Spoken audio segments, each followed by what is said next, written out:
We've all made mistakes. Hopefully, most of them have been either in private or with few people around. Now, imagine doing so at one of the biggest events honoring achievements in film. Well, my friend Oscar here has seen his share of embarrassing moments at some of his parties. And let's just say that he's been more forgiving than we have been of him and his choices over the years. Some of these incidents you are likely familiar with, but there may be a few here and there that are new to you. I've already talked about the Moonlight Best Picture fiasco and Will Smith's slap in another video, so check them out there. I'm Michael, aka Oscar Man. Let's begin with a trip down Oscar's memory lane. Jennifer Lawrence, Silver Linings Playbook. This is the first Academy Award and second nomination for Jennifer Lawrence. She was previously nominated in this category for Winter's Bone. If you watched the 2013 telecast, you probably remember it for Jennifer Lawrence's stumble up to the Oscar stage to collect her Best Actress prize for Silver Linings Playbook. What I found most endearing about this wasn't Lawrence acknowledging that she tripped. Instead, it was Best Actor nominee Hugh Jackman's classy move to help her back up. Now, that's a gentleman. Did you think this was the first time a winner didn't make it up those steps? Well, it actually happened years before on the very first television broadcast of the Oscars. In New York is Shirley Booth.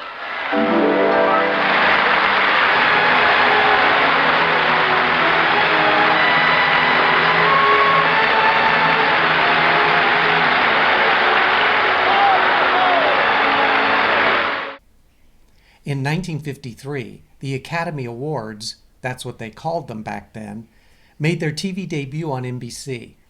This marked the 25th anniversary of the Oscars, and the network was paid $100,000 to air the event, beginning at 10:30 p.m. on the East Coast and concluding at 1 hour and 45 minutes. The show was bi-coastal so that nominees on the East Coast could participate, and that is where Best Actress winner Shirley Booth dropped to her knee on her way to the microphone. There wasn't a podium. The man seen rushing over to help her was TV star Danny Thomas. So what got your attention more? Booth's stumble, or that the broadcast came in at under 2 hours?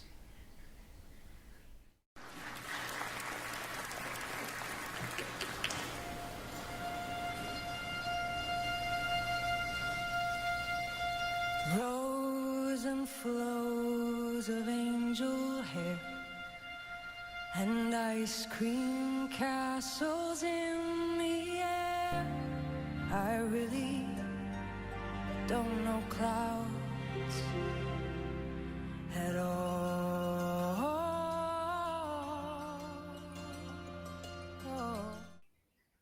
I hope I'm remembered when I pass on, and if it happens to be public, I really hope that any tribute paid to me happens when I actually have no pulse.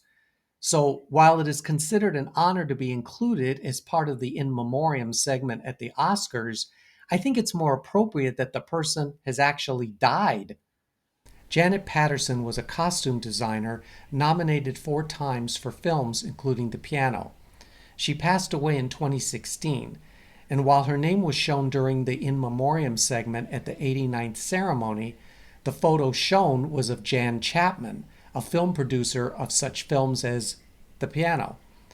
The Academy issued an apology shortly thereafter, but try and have a little empathy for the Academy's publicist, who had to work overtime that night due to another mistake that happened at the end of the show. Did they skip rehearsals the day before, or what? Susan Terrell in Fat City. Shelley Winters in the Poseidon Adventure. And the winner is... The 1973 ceremony is remembered for Marlon Brando's refusal of his Best Actor award for The Godfather. His co-star Robert Duval served as presenter of the Best Supporting Actress Oscar alongside the previous year's winner, Cloris Leachman. And for some reason, he laughed when it was his turn to announce Shelley Winters, nominated for The Poseidon Adventure. Those watching thought he laughed because Susan Tyrrell was mentioned right before for her performance in Fat City, and Duval was believed to have been very insensitive based on his reaction to Fat and Winters. While Shelley Winters was visibly not pleased at that moment, I imagine she was even more upset at not winning her third Oscar, Robert Duvall spoke with the press backstage, where he explained that his laughter was the result of his Godfather co-star James Caan making funny faces at him while he was reading the names. I don't know. Maybe Duvall was nervous, this not only being his first appearance at the Oscars, but he was also a nominee for supporting actor. I'm guessing that Shelley Winters got the last laugh when Duvall lost in his category shortly after her public humiliation. Those nominated for the Best Performance by an Actress in a Supporting Role are Ronnie Blakeley in Nashville, Lee Grant in Shampoo, Imagine receiving your first Oscar nomination, and you also get to have everyone you know see you in one of the boxes on screen when your name is read. Well, sadly, Ronnie Blakeley's first and only appearance as a nominee, which was for Best Supporting Actress in Nashville, was briefer than most, because the audience saw Susan Sarandon instead. I have to admit, I love her candid reaction when Lee Grant's name was announced as the winner. I think it takes great skill to pretend you're not pissed when you don't win, especially smiling and applauding when another name is called. Say what you want about Angela Bassett, at least her reaction wasn't fake. This mistake has happened more than once. Diane Keaton won Best Actress for 1977's Annie Hall, but instead of showing co-nominee Jane Fonda in Julia, an unidentified man was in the box. I doubt Fonda minded. As you likely know, the Academy holds rehearsals before the ceremony, not only so presenters become familiar with reading copy from a teleprompter, but so the director can position the cameras on the actors when their names are read.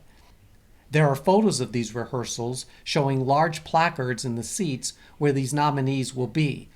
But I guess a camera operator goofed, or perhaps some of these nominees switched seats. I don't know. Even if I knew I wasn't going to win, I'd still want my 15 seconds to show everyone that I practiced my losing face. Please welcome the wickedly talented one and only Adele Dazeem. One likely expects that an actor who has to memorize pages of dialogue would be the last person to make a mistake while on the Oscar stage. And even with rehearsals, sometimes we get tongue-tied, which is what happened with John Travolta at the 2014 Oscars. If Travolta was dyslexic, I hardly think anyone would have thought this was funny.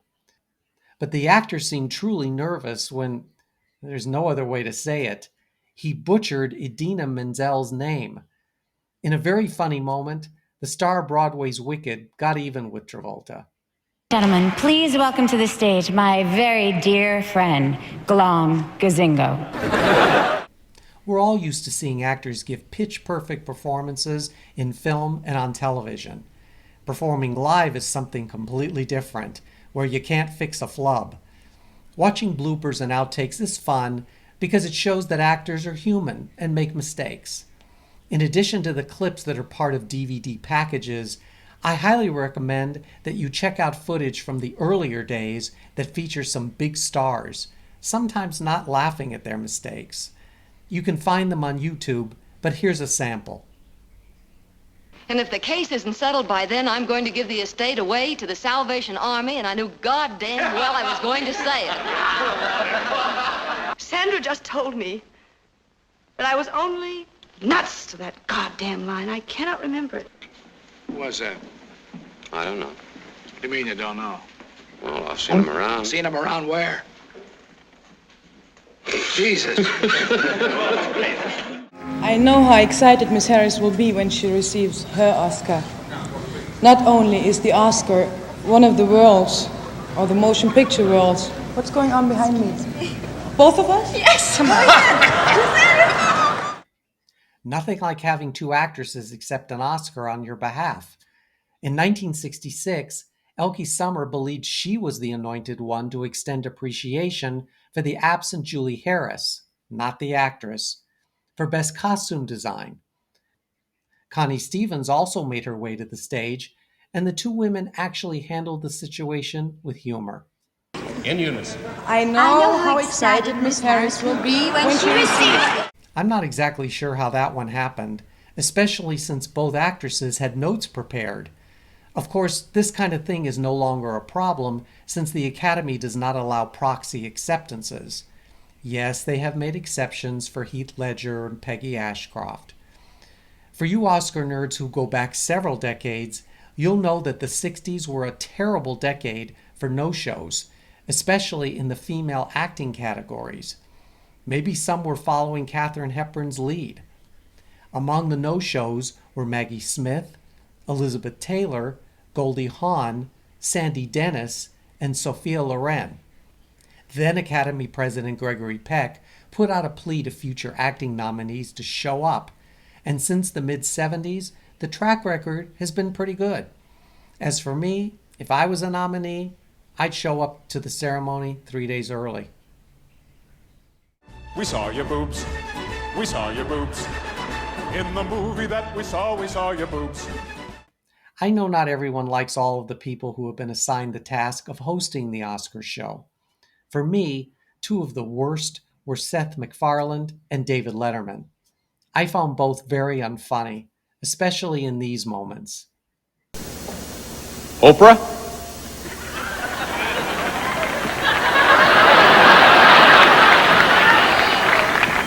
Uma? Oprah? I feel much better. Johnny Carson was a good host. Steve Martin and Alec Baldwin, that was a head-scratcher. Whoopi Goldberg, Ellen DeGeneres, and Amy Schumer all had what I thought were some good moments, though I know I'm going to get blowback on them. Bob Hope did a pretty good job until the hook was necessary. Perhaps Billy Crystal was the most consistent in terms of humor as well as moving the show along. When the video ends, tell me who you thought did the best hosting job. Speaking of not-so-great hosts, at the 6th Awards ceremony in 1934, when Will Rogers presented Best Director, he opened the envelope and simply announced, "Come up and get it, Frank." Frank Capra, certain he was the winner, ran to the podium to collect the Oscar, only to discover that Rogers had meant Frank Lloyd, who had won for Cavalcade. After this, Rogers asked two of the Best Actress nominees, Diana Wynward and May Robeson, to join him on stage. Although both actresses thought that meant that they won in a tie, Rogers thanked them for their performances and then announced the winner, Katharine Hepburn. That ceremony marked Will Rogers' first year as show host, and his last. At the 1954 ceremony, Best Actress winner Audrey Hepburn almost missed accepting her Oscar when she went in a different direction, but she still was her usual classy self after that brief wrong turn. One of the most embarrassing moments in Oscar history is coming up. But before I share that one, I want to offer my appreciation to you for being a part of this channel. Whether this is your first visit or you have joined me previously, I take the Oscars seriously, but I also enjoy poking fun at them once in a while because if the show was perfect, what would we talk about? At the end of this video, please click on the like button, and if you're not yet a subscriber, join our amazing community so you can contribute to the discussion after each weekly video, as well as the daily polls, where you vote like an Academy member. Oh, Mr. Lowe, I'm such a fan. Really? Wow. I'm a big fan of yours, Snow, but you know, there's so much I'd like to know about you.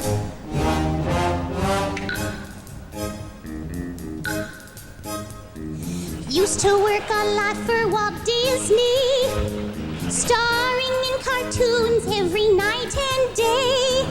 But you said goodbye to Grumpy and Sleepy, left the dwarves behind, came to town to stay. Film producer Alan Carr told the press it was a dream come true for him when he was asked to produce the 1989 Oscars. Be careful what you wish for. Among Carr's ideas were to change the announcement from "and the winner is" to "and the Oscar goes to," which is still used to this day. He also paired former co-stars Bob Hope and Lucille Ball, who received a minute-long standing ovation. So far, so good. But the show started with Rob Lowe and Snow White in a musical number featuring the likes of Alice Faye, Dorothy Lamour, Sid Charisse, Vincent Price, and Buddy Rogers. Nice touch, but not the way to draw in younger viewers. Oh, but then came the "I Want to Be an Oscar Winner" number, with the following names introduced as the future Oscar winners of tomorrow: Keith Coogan, Ricky Lake, Corey Feldman, and Tyrone Power Jr. The interminable musical interlude lasted nearly 10 minutes.